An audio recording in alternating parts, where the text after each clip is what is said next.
Hubballi corporate ಪುತ್ರಿ ನೇಹಾ ಹತ್ಯೆ ಪ್ರಕರಣಕ್ಕೆ ಸಂಬಂಧಪಟ್ಟಂತೆ ಗೃಹ ಸಚಿವರ ಹೇಳಿಕೆಯನ್ನ ಖಂಡಿಸಿ ಎಬಿವಿಪಿ ಪ್ರತಿಭಟನೆಗೆ ಮುಂದಾಗಿದೆ. ಪರಮೇಶ್ವರ್ ನಿವಾಸಕ್ಕೆ ಎಬಿವಿಪಿ ಮುತ್ತಿಗೆಗೆ ಯತ್ನ ಮಾಡಿತು. ಪರಮೇಶ್ವರ್ ನಿವಾಸದ ಮುಂದೆ ಎಬಿವಿಪಿ ಪ್ರತಿಭಟನೆ ನಡೆಸಿದ್ದು ಹೈ ಡ್ರಾಮಾ ನಡೆದಿದೆ. ದೃಶ್ಯಗಳಲ್ಲಿ ನೋಡ್ತಾ ಇದ್ದೀರಾ. ಇದು ಲವ್ ಜಿಹಾದ್ ಅಲ್ಲ, ಲವ್ ಕೇಸ್ ಅಂತ ಪರಮೇಶ್ವರ್ ಅವರು ಹೇಳಿಕೆ ಕೊಟ್ಟಿದ್ರು. ಈ ಹೇಳಿಕೆಯನ್ನ ವಿರೋಧಿಸಿ ಎಬಿವಿಪಿ ಕಾರ್ಯಕರ್ತರು ಈ ರೀತಿಯಾಗಿ ಪ್ರೊಟೆಸ್ಟ್ ಮಾಡಿದ್ದಾರೆ. ಪರಮೇಶ್ವರ್ ಅವರ ಮನೆಗೆ ಮುತ್ತಿಗೆ ಹಾಕೋದಕ್ಕೆ ಮುಂದಾಗಿದ್ರು. ಅವರನ್ನ ಈಗ ಪೊಲೀಸರು ವಶಕ್ಕೆ ಪಡೆದಿದ್ದಾರೆ. ವೈಯಕ್ತಿಕ ಕಾರಣಕ್ಕೆ ನಡೆದ ಹತ್ಯೆ ಅಂತ ಪರಮೇಶ್ವರ್ ಹೇಳಿಕೆ ಕೊಟ್ಟಿದ್ರು. ಇದು ಲವ್ ಜಿಹಾದ್ ಅಲ್ಲ, ಬರೀ ಲವ್ ಅಷ್ಟೇ ಅಂತ ಹೇಳಿದ್ರು ಪರಮೇಶ್ವರ್. ಅವರ ಹೇಳಿಕೆಯನ್ನ ವಿರೋಧಿಸಿ ಎಬಿವಿಪಿ ಕಾರ್ಯಕರ್ತರು ಪ್ರತಿಭಟನೆ ಮಾಡಿದ್ದಾರೆ.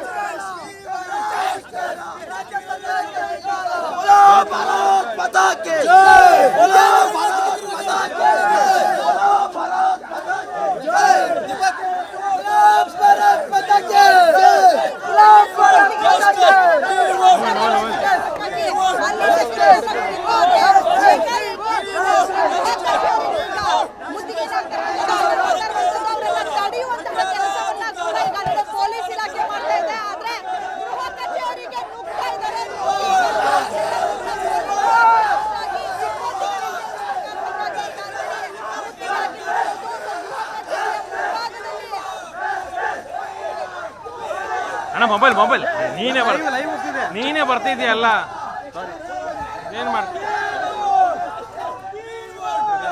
ಕುರಿತಾಗಿ ಇನ್ನಷ್ಟು ಡೀಟೇಲ್ಸ್ ಪಡೆಯೋಣ. ನಮ್ಮ ಪ್ರತಿನಿಧಿ ವಿದ್ಯಾ ಈಗ ಸಂಪರ್ಕದಲ್ಲಿದ್ದಾರೆ. ವಿದ್ಯಾ, ಪರಮೇಶ್ವರ್ ನಿವಾಸದ ಮುಂದೆ ಭಾರಿ ಹೈಡ್ರಾಮಾನೆ ನಡೀತು. ಅಲ್ಲಿನ ಘಟನೆ ವಿವರಿಸೋದಾದ್ರೆ ಸದ್ಯಕ್ಕೇನಿದೆ ಅಂತ?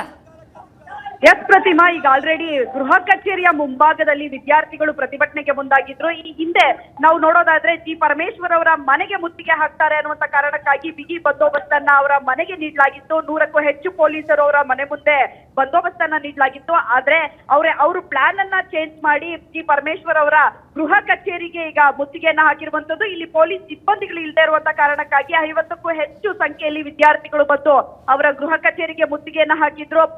ಒಂದಷ್ಟು ಪೊಲೀಸರು ಅದನ್ನ ತಡೆಯುವಂತಹ ಕೆಲಸವನ್ನ ಕೂಡ ಮಾಡಿದ್ರು. ಆದ್ರೆ ಬ್ಯಾರಿಕೇಡ್ ಗಳನ್ನ ಹಾಕಿದ್ರು ಕೂಡ ವಿದ್ಯಾರ್ಥಿಗಳು ಬ್ಯಾರಿಕೇಡ್ ಗಳನ್ನ ತಳ್ಕೊಂಡು ಬಂದು ಅವರ ಗೇಟ್ ಮುಂದೆ, ಅಂದ್ರೆ ಗೃಹ ಕಚೇರಿಯ ಗೇಟ್ ಮುಂಭಾಗದಲ್ಲಿ ಕೂತು ಅವರು ಪ್ರತಿಭಟನೆಗೆ ಮುಂದಾದ್ರು. ಈ ಸಮಯದಲ್ಲಿ ಸಾಕಷ್ಟು ಹೈಡ್ರಾಮಾ ನಡೀತು. ಯಾಕಂದ್ರೆ ಆ ನಂತರ ಬಂದಂತಹ ಕಚೇರಿಯ ಬಳಿಗೆ ಮನೆಯಿಂದ ಬಂದಂತಹ ಸಿಬ್ಬಂದಿಗಳು, ಪೊಲೀಸ್ ಸಿಬ್ಬಂದಿಗಳೇನಿದ್ರು ಎಲ್ಲರೂ ಕೂಡ ವಿದ್ಯಾರ್ಥಿಗಳನ್ನ ಅರೆಸ್ಟ್ ಮಾಡೋದಕ್ಕೆ ಮುಂದಾಗಿದ್ರು. ಆ ಸಂದರ್ಭದಲ್ಲಿ ಹೈಡ್ರಾಮಾ ನಡೀತು ಅಂತಾನೆ ಹೇಳ್ಬೋದು. ಯಾಕಂದ್ರೆ ಸಾಕಷ್ಟು ಸಂಖ್ಯೆಯಲ್ಲಿ ವಿದ್ಯಾರ್ಥಿಗಳು ಕೂಡ ಇದ್ರು.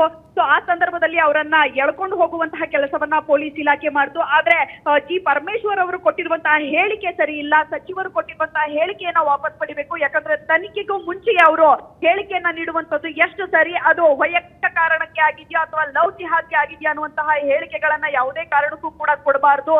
ಯಾಕಂದ್ರೆ ಇನ್ನೂ ಕೂಡ ತನಿಖೆಯ ಹಂತದಲ್ಲಿದೆ. ತನಿಖೆ ಆದ ನಂತರ ಒಬ್ಬ ಸಚಿವರಾಗಿ ಸಿಎಂ ಆಗಿ ಹೇಳಿಕೆಯನ್ನ ಕೊಡಬೇಕು ಅನ್ನುವಂತ ನಿಟ್ಟಿನಲ್ಲಿ ಇಲ್ಲಿನ ವಿದ್ಯಾರ್ಥಿಗಳು ಆಗ್ರಹವನ್ನ ಮಾಡ್ತಾ ಇರುವಂತದ್ದು. ಈಗ ಈ ಎಲ್ಲಾ ನೋಡ್ತಾ ಇದ್ರೆ ಪ್ರಧಾನಿಗಳು ಒಂದು ಕಡೆ ಬರ್ತಾ ಇದ್ದಾರೆ, ಒಂದು ಕಡೆ ಕಾಂಗ್ರೆಸ್ ಕೂಡ ಒಂದಷ್ಟು ಸ್ಟ್ರಾಟಜಿಗಳನ್ನ ಮಾಡ್ತಾ ಇದೆ. ಇನ್ನೊಂದು ಕಡೆ ಈಗ ವಿದ್ಯಾರ್ಥಿನಿಯ ಕೊಲೆಯಾದ ಬೆನ್ನಲ್ಲೇ ಎಬಿವಿಪಿ ಸಂಘಟನೆ ಕೂಡ ಯಾವ ನಿಟ್ಟಿನಲ್ಲಿ ನೀವು ತನಿಖೆ ಮಾಡ್ತಾ ಇದ್ದೀರಾ ಅನ್ನುವಂತಹ ಹೇಳಿಕೆಗಳನ್ನ ಕೂಡ ಕೊಡ್ತಾ ಇರುವಂತದ್ದು. ಯಾಕಂದ್ರೆ ತನಿಖೆ ಆಗೋದಿಕ್ಕೂ ಮುಂಚಿತವಾಗಿ ಕಾರಣಕ್ಕಾಗಿ ಯಾವುದೇ ಸಚಿವರಾಗ್ಲಿ ಅಥವಾ ಸಿಎಂ ಆಗ್ಲಿ ಯಾವುದೇ ಹೇಳಿಕೆಗಳನ್ನ ಕೊಡದೇ ಇರುವಂತದ್ದು ಒಳ್ಳೆಯದು ಅನ್ನುವಂತಹ ನಿಟ್ಟಿನಲ್ಲಿ ಹೇಳ್ತಾ ಇದ್ದಾರೆ ಎಬಿವಿಪಿ ಸಂಘಟನೆ. ಅದರ ಜೊತೆ ಯಾರು ಕೊಲೆ ಮಾಡಿದರೆ ಆ ವ್ಯಕ್ತಿಗೆ ಗಲ್ಲು ಶಿಕ್ಷೆ ಆಗಬೇಕು ಅನ್ನುವಂತಹ ಆಗ್ರಹವನ್ನ ಕೂಡ ಮಾಡ್ತಾ ಇದ್ದಾರೆ. ಪ್ರತಿಭಾ, ಥ್ಯಾಂಕ್ ಯು ವಿದ್ಯಾ.